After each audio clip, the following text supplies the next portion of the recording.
നിന്ന് തുടങ്ങി പുഞ്ചിരിമട്ടവും മുണ്ടകൈ പ്രദേശവും കടന്ന് വെള്ളാർമല സ്കൂളും പിന്നിട്ട് ചൂരൽമല ടൗണിനടുത്തുകൂടെ എസ് പോലെ വളഞ്ഞൊഴുകുന്ന പുഴയുടെയും മുകളിലായി 7 കിലോമീറ്റർ ദൂരത്തിലുള്ള വലിയ പ്രദേശത്തിൻ്റെ ഒരു പ്രധാന ഭാഗം മാത്രമാണ് ഈ മിനിയേച്ചറിൽ രൂപപ്പെടുത്തിയിരിക്കുന്നത്.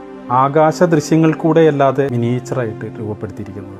വയനാട് ഉരുൾപൊട്ടൽ ദുരന്തം എല്ലാവരെയും നടുക്കുന്നൊരു വാർത്തയായിരുന്നു. ഒരുപാട് പേരുടെ ജീവൻ പൊലിഞ്ഞു. ഒട്ടേറെ പേരെ കാണാൻ കൂപ്പുകൾ, അലങ്കാര ചെടികൾ, അങ്ങനെ അക്കരെയുള്ള മൃതദേഹങ്ങൾ ചൂരൽമലയിലേക്ക് എത്തി. ഉരുൾപൊട്ടലിൻ്റെ ഭീകരത സാധാരണ ജനങ്ങൾക്ക് പോലും ഒറ്റ നോട്ടത്തിൽ മനസ്സിലാക്കാൻ കൂടി വേണ്ടിയാണ് ഇങ്ങനെയൊരു സൃഷ്ടി ജനിക്കാനുണ്ടായ കാരണം.